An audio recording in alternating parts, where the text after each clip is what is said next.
¿Qué tal? Bienvenidos, estimados lectores de Petróleo y Energía. Estamos aquí retornando a los P&E Live Chats, nuestras entrevistas con especialistas en diversos temas. Y el día de hoy tengo el gusto de presentar a Luis Alonso González, presidente del Comité Científico y Técnico de la Asociación Mexicana de Movilidad Sustentable, para platicar un poco al respecto del bioetanol y los biocombustibles, por supuesto, en cuestión de sus beneficios sociales, ambientales y económicos. Entonces, te doy la más cordial bienvenida a este espacio. Muchas gracias por tu tiempo y por aceptarnos la entrevista. Al contrario a ti, Raúl, y a todo el equipo de Petróleo y Energía, con mucho entusiasmo de poder participar con ustedes y poder transmitir pues nuestro interés y nuestro entusiasmo por promover lo que consideramos que debe ser un, una obligación para México, para el país y Gracias. para todo el mundo en general, de tener una movilidad en nuestros vehículos en particular, que sea cada vez más sustentable, que contamine menos. El planeta ya no se merece menos y lo estamos viendo. Nos está reclamando continuamente que lo tratemos mal y creo que en México nos podemos dar esa oportunidad de una forma muy sencilla, Claro, permitiendo mediante una ajuste a la norma que ya había sido hecho, que por procedimiento, digamos, equivocado a juicio de la Suprema Corte, se echó atrás una modificación que ya estaba en vigor de permitir el etanol al 10% como oxigenante en las gasolinas de México, con todos los claro. beneficios que tú ya al principio mencionabas, no solamente ambientales, que son los más importantes desde Claro, nuestro ángulo, pero también sociales y hasta económicos en un momento dado. por supuesto. Pues empezando en primera instancia, ¿por qué no desglosamos exactamente un biocombustible? ¿En qué consiste esto? Los biocombustibles son aquellos materiales provenientes en general de la fermentación o utilización, no siempre es por fermentación, de materiales vegetales o de aprovechamiento de materiales que en su caso con un reprocesamiento adecuado pueden llegar al nivel de biocombustible, como es el caso del biodiesel de primera generación, que era a partir de aceites vegetales ya utilizados o quemados. Esto fue primera generación. Ha habido evoluciones en esto. En el caso del biodiesel se han utilizado ya otros mecanismos a partir de jatrofa, a partir de algas, en fermentadores continuos, pero bueno, pues ha tenido esas limitaciones, no ha llegado demasiado más allá en nuestro país, difícilmente se ha ni siquiera esbozado un intento de normatividad, y no así con las gasolinas. Con las gasolinas ya ha habido un intento muy serio desde hace varios años de prospectar al etanol. Hace varios años se puso como una meta 5.8%, que no funcionó porque a pesar de que había contratos firmados por Pemex con algunos productores de etanol, esta mezcla no es una mezcla que sea económicamente factible, porque para lograr una mezcla solo de 5.8 prácticamente se necesita una gasolina base de boutique, porque como tú sabes, importamos buena parte del consumo nacional e incluso lo que produce Pemex, pues está caracterizado para dar un determinado grado de octanaje, Ok, que adicionándole el 10% de etanol daría perfectamente en el punto de los 87 o de los 91 octanos, y porque es el material que más se utiliza en los Estados Unidos, porque en los Estados Unidos prácticamente toda la Unión Americana tiene como mínimo, no como máximo, como mínimo el 10% de etanol. Como tú sabes, en Estados Unidos el otro oxigenante que se utiliza en México, que es el prohibido en 25 estados y en aumento, y en el resto, justo por cuestiones económicas, prácticamente se desechó su uso. Y entonces México pues está trayendo todo ese otro oxigenante para utilizarlo aquí en México, pero es de origen fósil. Y de hecho ese otro oxigenante pues ha probado y eso originó el veto en más de la mitad de los estados de la Unión Americana, el que ya no se pudiera utilizar porque se comprobó que llegaba a mantos acuíferos con los correspondientes daños potenciales y cancerígeno a la salud de las personas y los animales. De modo que eso se prohibió. Y aquí en México resulta que no nos hemos dado esa tarea y sí se le ha puesto el dedo señalando que en 65 países por lo menos 65 países y en aumento, está comprobado que es el combustible, es el oxigenante que es en boga para esta transición que eventualmente la humanidad tendrá hacia vehículos transportados solo eléctricamente. Y quién sabe, habría que ver. Esto quizá lo comentemos, me des oportunidad de comentar un poco más adelante porque hay algunas teorías en este tipo. De modo que, ¿por qué en México tenemos que inventar el agua tibia y el hilo negro cuando en los países más desarrollados, con países que en la misma Latinoamérica han probado un enorme éxito en el uso de etanol con los correspondientes ventajas ambientales, pues caray, creo que no podemos darnos el lujo de perder esa oportunidad.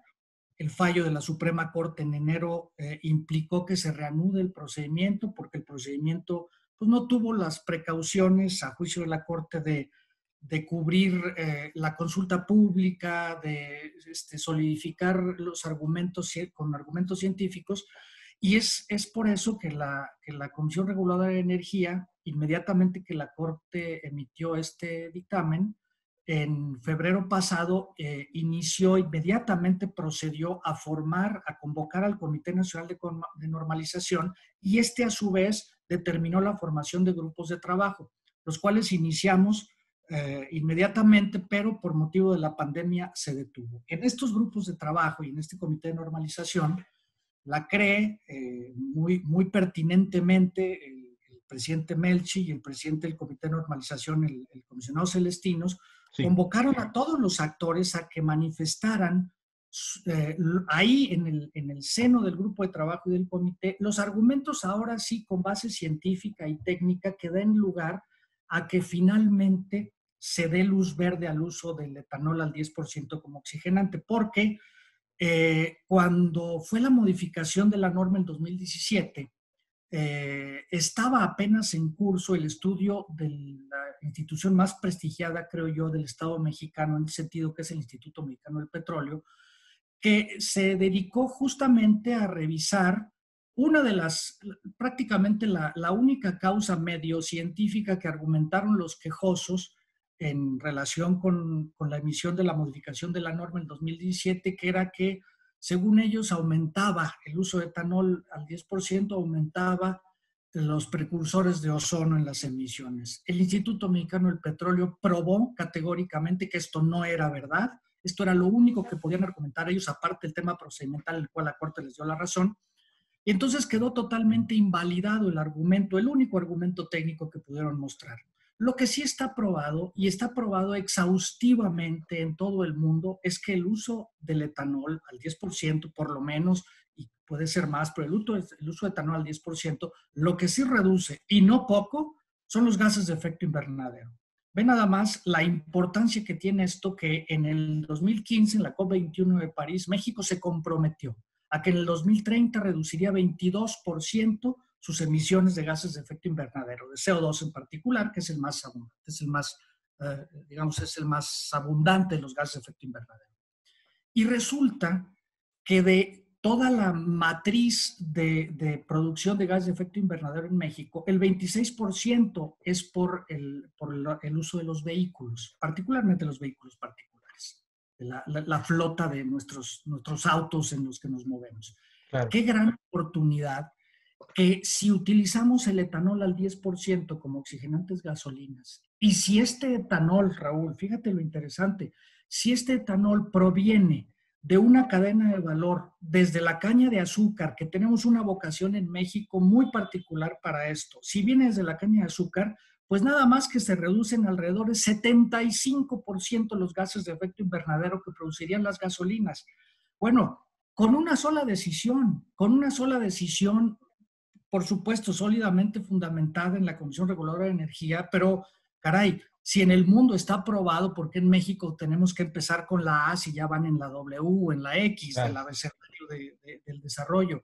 Entonces, resulta que con una sola edición podemos reducir el 75% de los gases de efecto invernadero del 26% de la producción de gases de efecto invernadero de México. ¡Qué mejor oportunidad! Y vaya, no solo eso, también está probado hasta el cansancio en muchos países que reduce en más de 30% las partículas de 2.5 y 10 micras, la materia particulada suspendida. Qué gran oportunidad de que la población de México, sobre todo en las 3 grandes zonas metropolitanas en que hoy está vedado el uso del etanol como oxigenante, qué gran oportunidad que se reduzca en un porcentaje tan alto algo que afecta directamente a la salud. Hoy que estamos pasando por una pandemia en donde el problema son efectos respiratorios, daño al sistema respiratorio, qué gran oportunidad de reducir de golpe en tan alto porcentaje algo que ocasiona, primero, daño a los seres humanos y segundo, daño al erario público, porque esto eventualmente se tiene que tratar en el sistema de salud pública y se gasta en eso. Claro. Y si además consideramos que el uso del etanol al 10% como oxigenante también afecta en forma muy seria la reducción de los 2 principales cancerígenos presentes en los combustibles fósiles, que son el benceno y el 1,3-butadieno. Reduce en forma importante estas emisiones. Resulta que estamos pegando una carambola de varias bandas. Desde el ángulo ambiental, pero si además lo vemos con el impacto social que esto puede tener, repito, si lográramos establecer una cadena de valor de origen, caña de azúcar, destilerías, comercializadores, almacenistas, estaciones de servicio, resulta que podemos en el sector cañero y en el sector industrial del etanol llegar a introducir hasta por lo menos 400,000 nuevos empleos, particularmente en el sector rural. Los beneficios sociales y económicos a la población de esas zonas tan marginadas que hoy lo vemos muy claramente con el efecto económico que nos ha traído el parón de las actividades laborales por la pandemia, caray, ¿por qué no empezar ahora? Es algo que creo que es una obligación como mexicanos, los que tenemos el interés en esto y las autoridades, hombre, estoy seguro que lo tienen y tienen que tomar las decisiones que más beneficien a los mexicanos, pegarle a 400,000 empleos más en el curso de pocos años Claro. y además ocupar un montón de terreno que hoy no se está utilizando, no sería desplazar ninguna producción de alimentos, sino hoy terreno que es susceptible de caña de azúcar.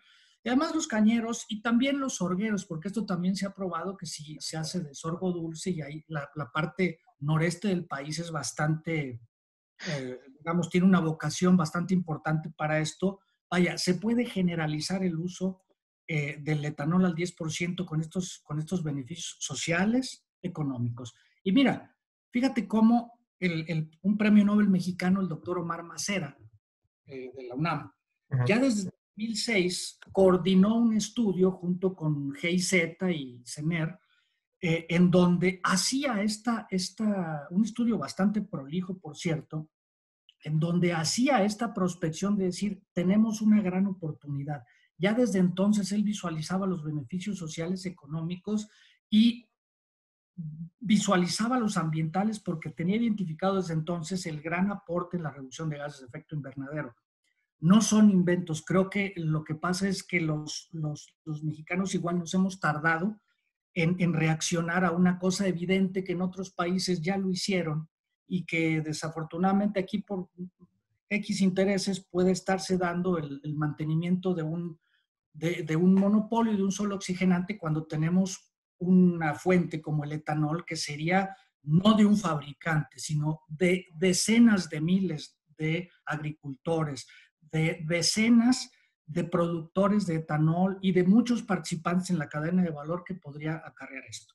Y además, si consideramos además que la derrama económica que esto podría significar solamente en las plantas, ya no soy experto en cuantificar la parte agrícola, creo que estamos hablando de cantidades importantísimas de miles de millones de pesos, nada más en las plantas de etanol, lo que México requeriría aproximadamente para dar el porcentaje de oxigenación al 10% para lo que se produce, se utiliza de gasolinas en México hasta antes del parón, porque se ha reducido mucho, pero primero Dios esto va a regresar a la normalidad.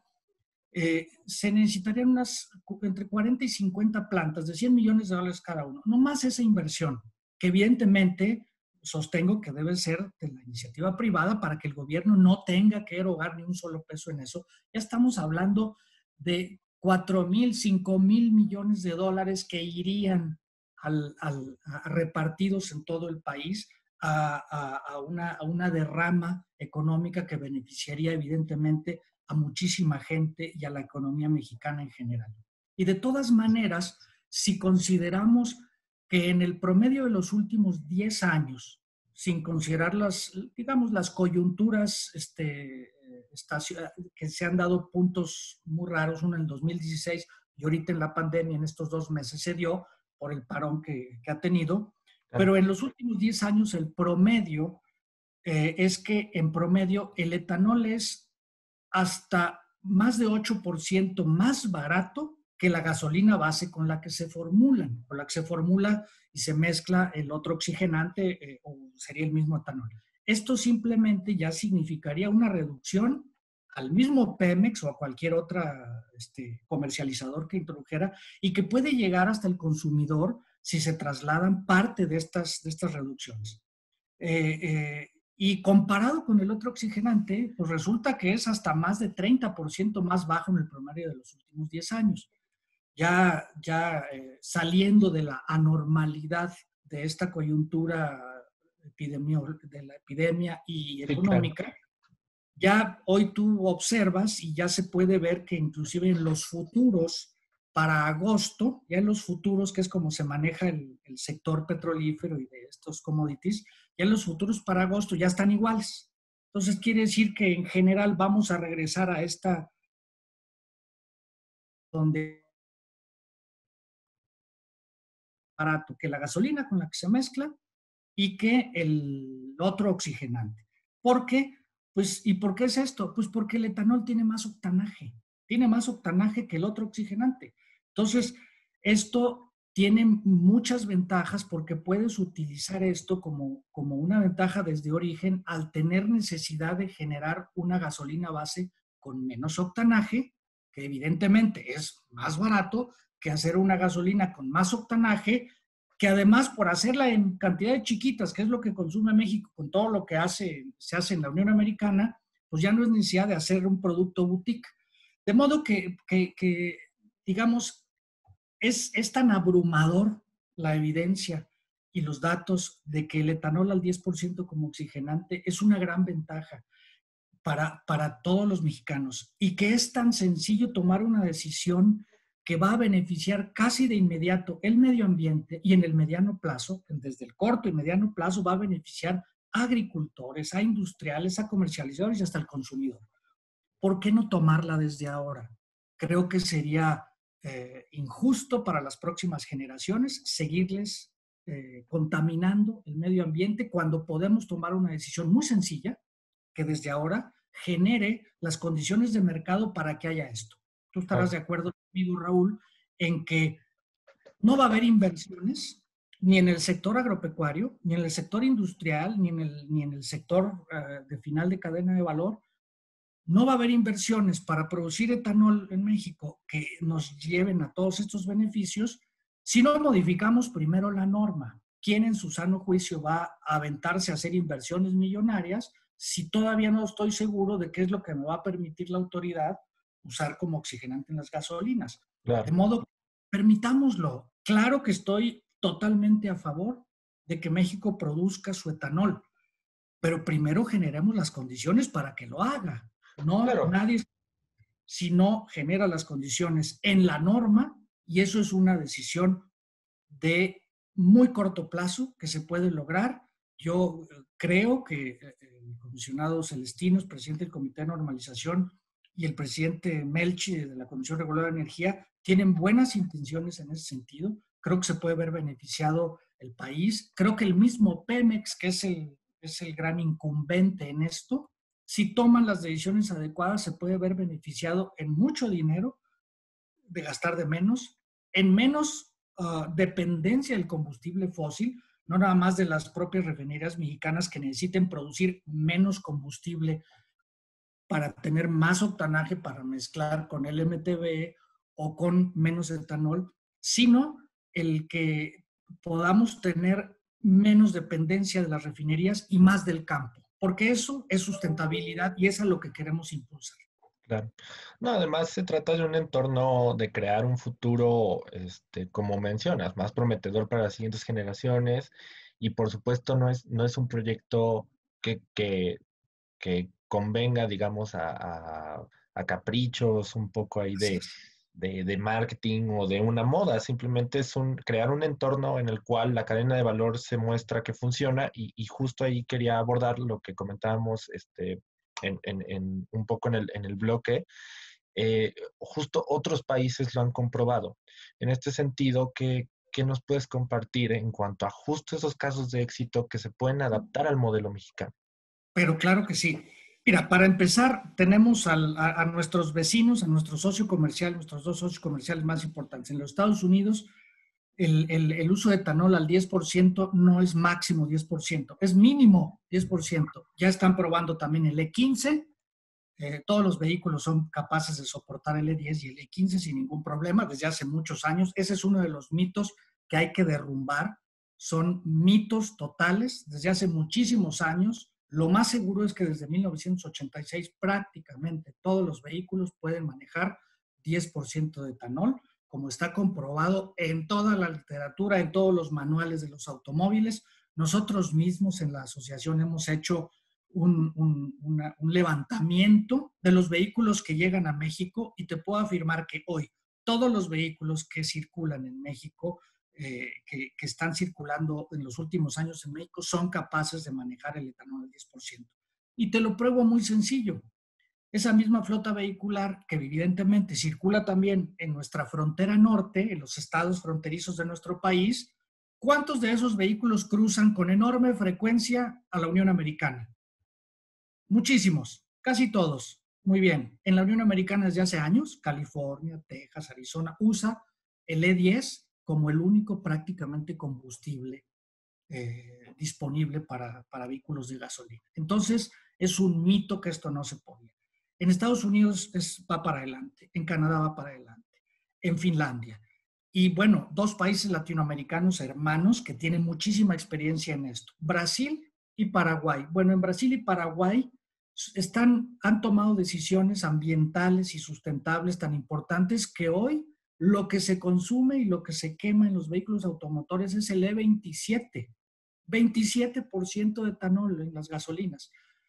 Tú sabes que inclusive en Brasil y en muchos casos desde hace tiempo, hasta en los vehículos deportivos, en algunas carreras, utilizaban el etanol como el único carburante. Entonces, por supuesto que esto es posible, ha sido un éxito. En Colombia es un éxito y fíjate que Bogotá es una ciudad de gran altitud. Ese es otro mito, que en grandes alturas esto, mentira, en Bogotá lo utilizan, en Vail, en Colorado Springs, en Denver, que son ciudades de mucha altura y que funcionan desde -7 grados hasta 32 grados centígrados. En ese enorme rango de temperatura funcionan sin ningún problema los vehículos y manejando altos estándares. Claro, es una responsabilidad del propietario del vehículo mantener su vehículo en buenas condiciones. Con eso no hay sustitución. Ahí sí que le pongas lo que le pongas, si está mal afinado, si está mal mantenido, va a contaminar. Pero en general creo que la gente en México cada vez tiene más vocación de ser cuidadoso con esto y por eso creemos que el, el rumbo del planeta para estos combustibles es cada vez más tendiente a utilizar más porcentaje de biocombustibles, en el caso de los vehículos a gasolina de etanol, y alejarse del uso de combustibles fósiles que creo que todavía van a estar aquí por un rato en el planeta. Todavía. La migración a autos totalmente eléctricos, creo que falta mucha infraestructura en el mundo en general. Sé que hay buenas intenciones y buenas ideas para poner corredores de electrolineras, pero creo que todavía nos falta un poco. Sin embargo, ahí es un tanto cuanto controversial porque podríamos platicar que finalmente para producir esa electricidad, pues tiene que pasar a fuerza por algún tipo de combustible Tema de fósil. generación.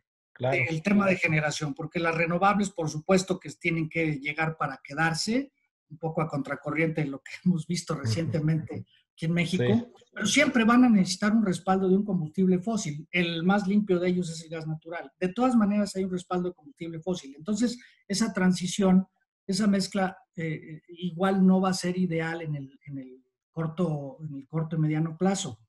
Y hay un estudio un personaje muy interesante que igual conviene revisar, del doctor Plinio Nastari, brasileño, que es director general de Datagra, que él tiene una teoría de que terminará siendo mucho más sustentable el uso de vehículos automotores 100% etanol para que justo no tengan que pasar por el proceso de producción de electricidad que eventualmente con el respaldo de un combustible fósil va a generar algo de contaminación, algo de gases de efecto invernadero y algunas otras partículas. Creo que es interesante como para platicar en una mesa posterior, sí, claro. pero vaya, me parece que los datos que tenemos de utilización en el resto del planeta, en China también ya van para allá, Alemania, Francia, vaya, en países africanos, en varios países de América, está muy claro que la tendencia es esta.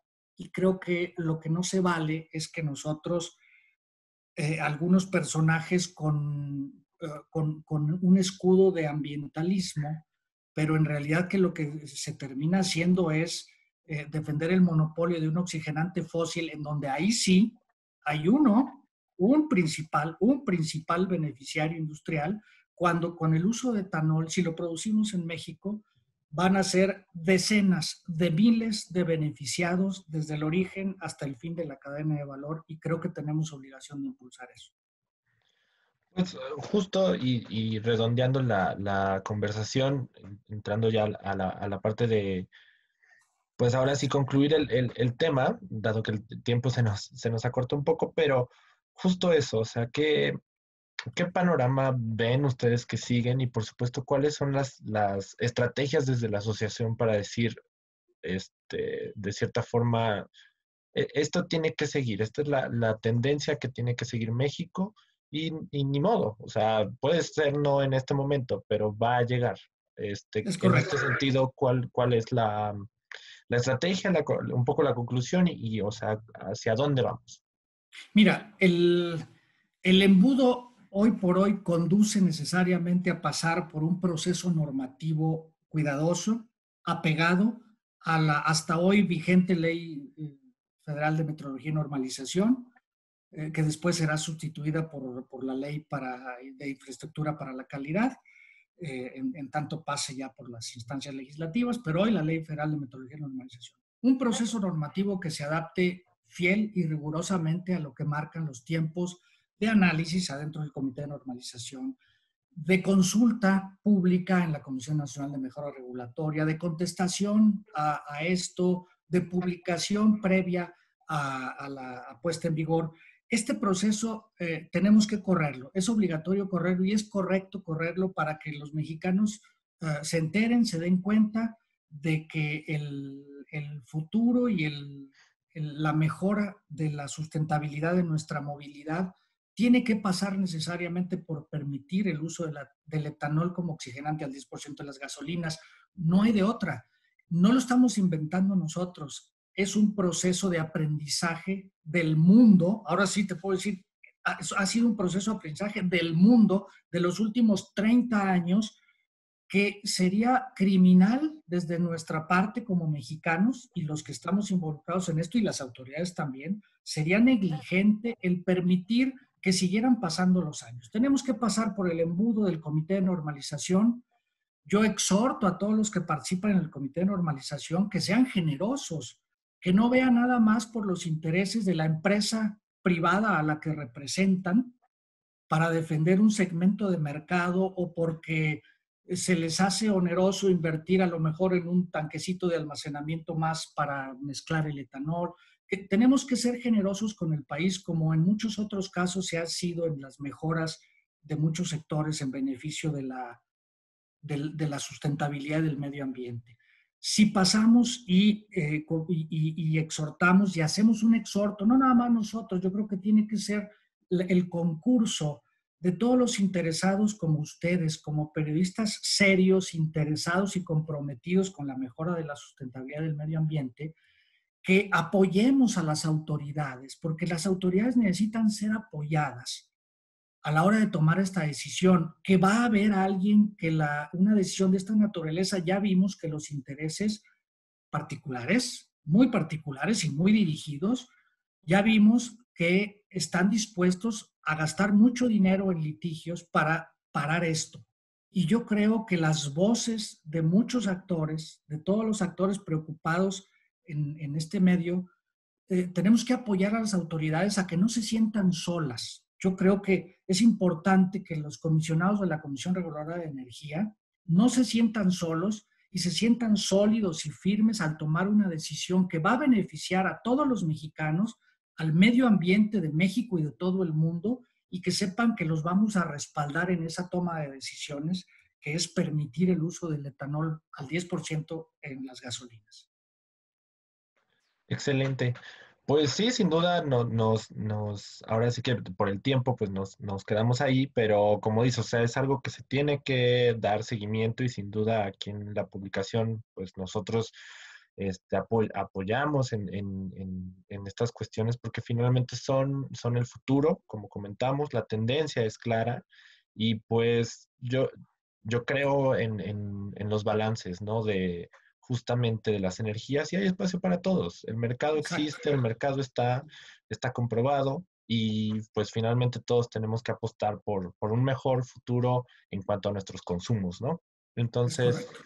en este sentido, pues Luis Alonso, te agradezco mucho la gran aportación, fue una conversación muy nutrida y pues sin duda pues vamos a seguir empujando el tema hacia adelante y a todos nuestros lectores pues también exhortándolos a averiguar más, investigar, saber y pues sin duda ser beneficiados con este recurso, ¿no?